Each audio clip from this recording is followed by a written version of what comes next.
어쩜 이렇게 시간이 안 가는지 정말 버스 안에서 고잉 이불 속에서 고잉은 언제나 너에게 고잉.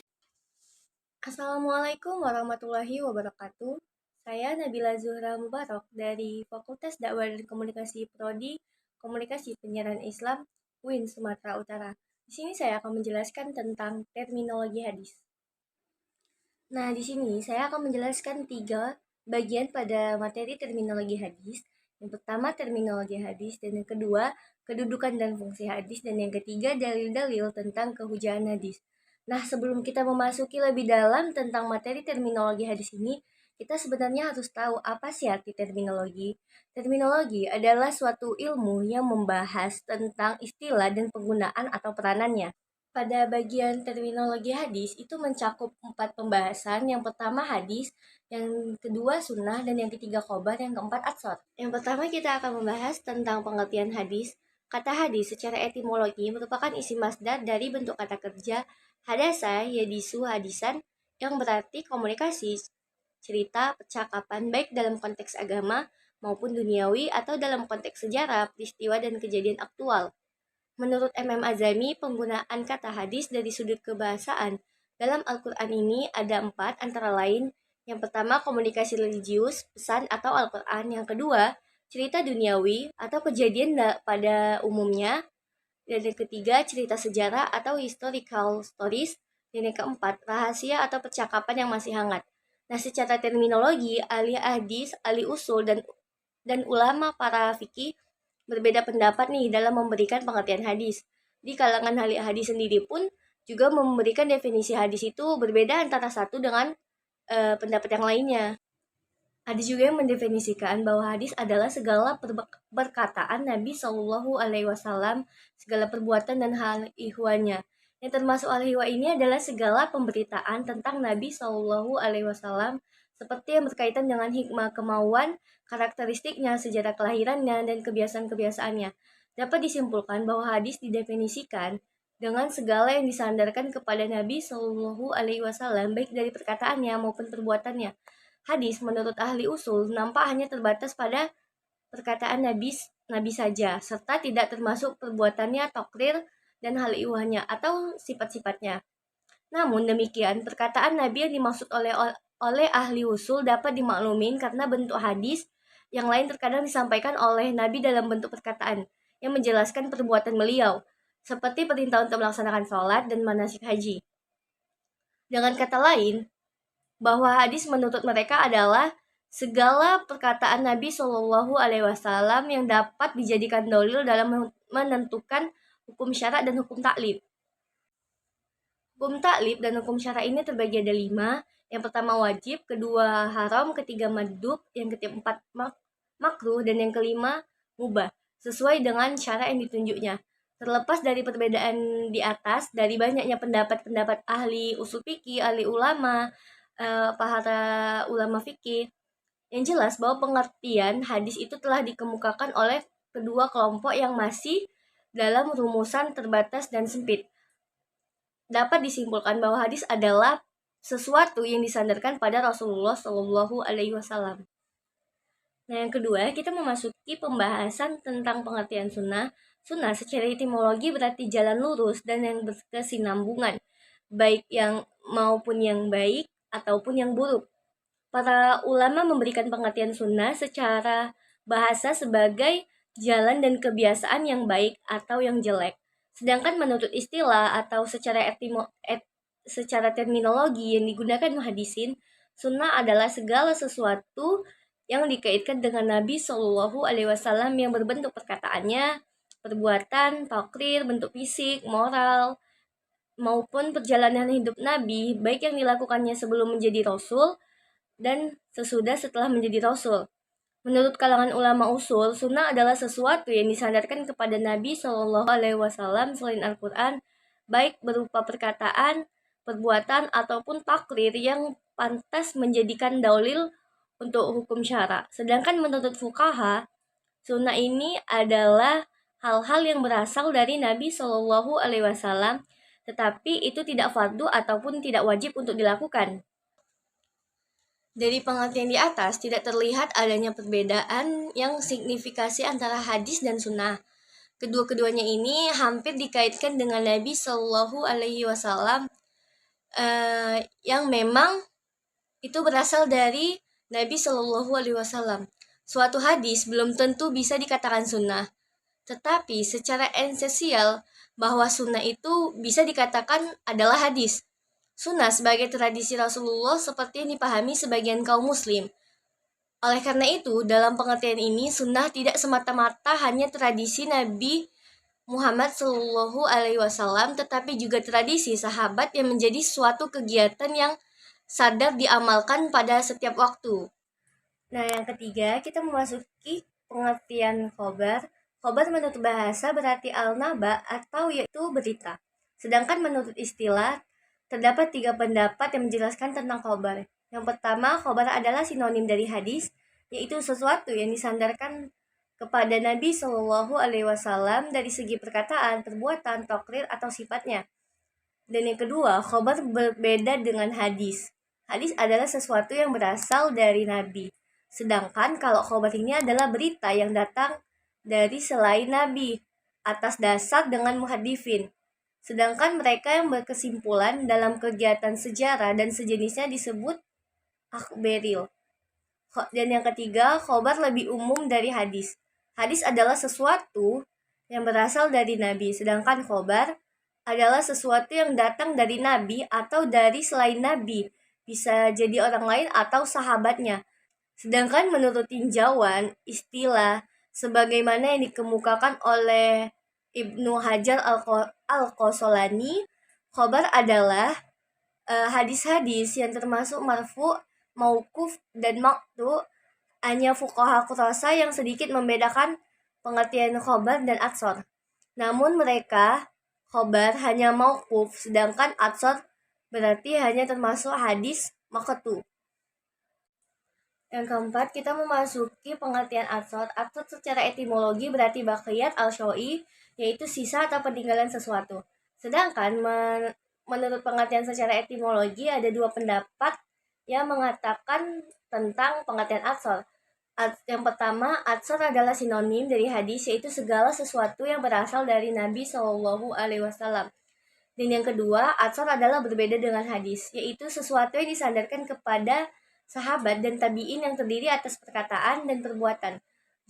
Jumhur ulama cenderung menggunakan istilah khobar dan atsor ini untuk segala sesuatu yang disandarkan kepada Nabi Shallallahu Alaihi Wasallam dan demikian juga kepada sahabat dan tabi'innya. Jadi pengertian tentang 4 tadi kayak ada hadis, sunnah, khobar, atsor, sebagaimana diuraikan di atas, bahwa dapat ditarik kesimpulan keempat istilah ini pada dasarnya memiliki kesamaan maksud, yaitu bermaksud segala sesuatu yang datang dari Nabi Shallallahu Alaihi Wasallam, baik berupa perkataan, perbuatan, maupun ketetapan.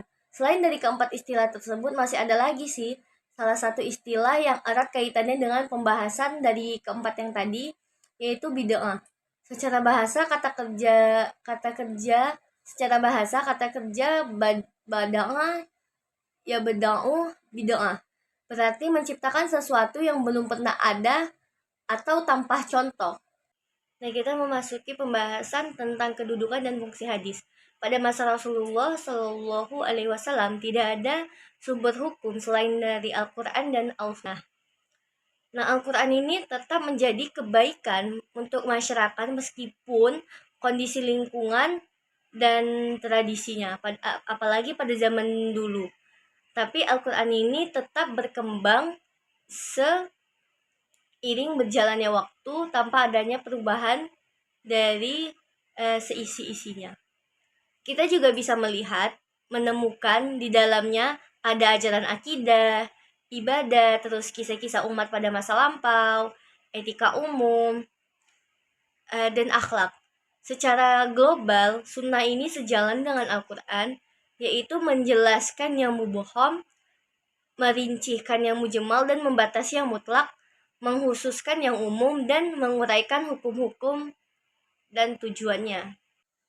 Al-Quran yang isinya sejalan dengan kaidah-kaidahnya dan merupakan realisasi dari tujuan dan sasarannya. Dengan demikian, sunnah merupakan tuntunan praktis terhadap apa yang dibawa dan yang dijelaskan oleh Al-Quran. Suatu bentuk praktek yang mengambil bentuk pengejawatan yang beragam. Dan sudah dijelaskan bahwa dari segi keberadaannya sebagai wahyu dan sumber syariat yang wajib diamalkan oleh isi-isinya. Sunnah sejajar dengan Al-Quran. Nih, dari segi tingkatannya, tapi berada di berdampingan dengan Al-Quran. Sunnah Rasulullah Shallallahu Alaihi Wasallam juga menandaskan dan mengukuhkan apa yang dijelaskan oleh Al-Quran, atau mencabangkan hukum pokok yang ada pada isi Al-Quran Al-Karim. Di dalam Al-Sunnah juga terdapat hukum-hukum yang tidak disebutkan secara implisit oleh Al-Quran yang statusnya tidak menjelaskan ataupun memberikan tuntunan praktis dari apa yang disebutkan oleh Al-Quran, seperti pengharaman himar-himar piaraan, terus binatang bertaring.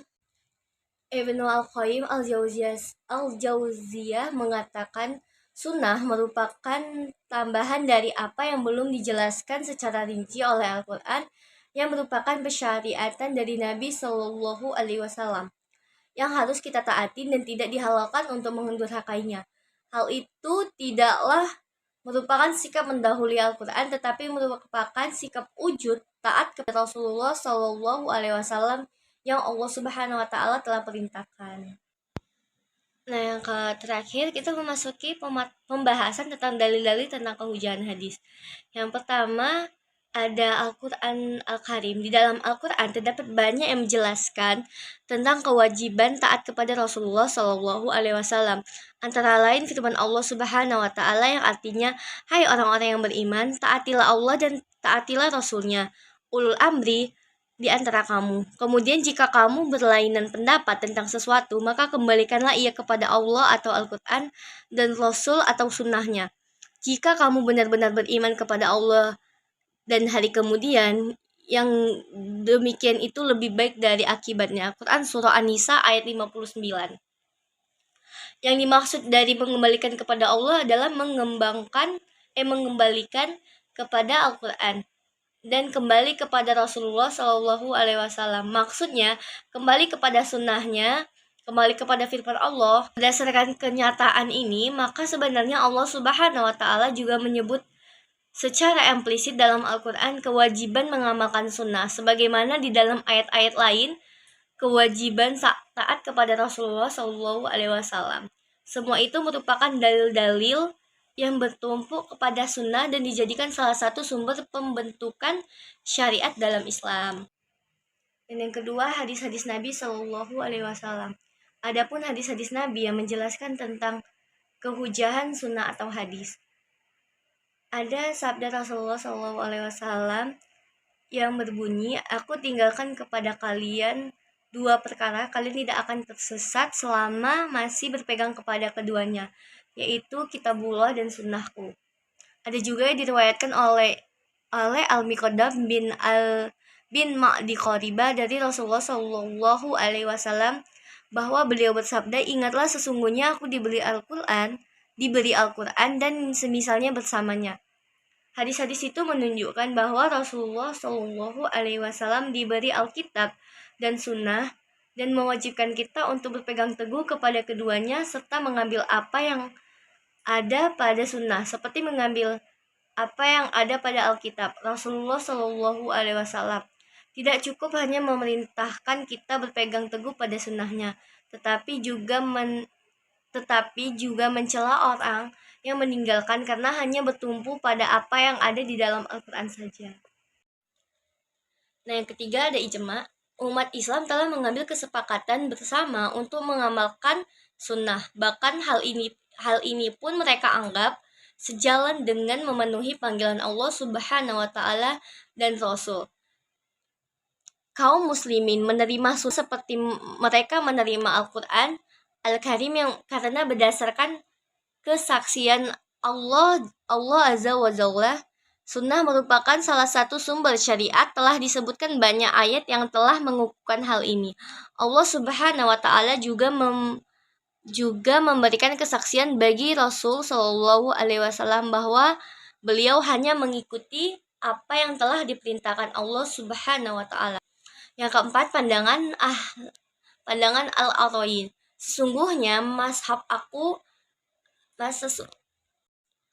Yang keempat, pandangan Al-Ara'i. Sesungguhnya mazhab Abu Hanifah, imam para ahli rohi, tidak pernah menolak sunnah, dan para imamnya masih berargumentasi dengannya, serta membangun hukum-hukum mereka berdasarkan sunnah. Kebanyakan pemecahan masalah juga didasarkan pada hadis dan diriwayatkan sebagaimana yang dapat kita saksikan pada berbagai buku dan mazhab. Yang kelima, pandangan para fuqaha, bahwa semua fuqaha kaum muslimin dari berbagai mazhab dan kawasan, baik yang mempunyai mazhab yang masih bertahan dan yang tinggal namanya aja, yang memiliki pengikut maupun tidak, mereka memandang penting mengambil sunnah, menetapkan hukum dengannya, serta menunjuk kepadanya apabila ada bagian dari agama Allah Subhanahu wa taala yang sudah jelas bagi mereka dan tidak dapat dipertentangkan lagi. Sikap seperti ini sama-sama diambil oleh orang yang cenderung kepada mazhab hadis. Demikianlah penjelasan tentang terminologi hadis, kedudukan dan fungsi hadis, serta dalil-dalil tentang kehujahan hadis yang bisa saya sampaikan. Semoga pembahasan kali ini bermanfaat bagi kita semua. Assalamualaikum warahmatullahi wabarakatuh.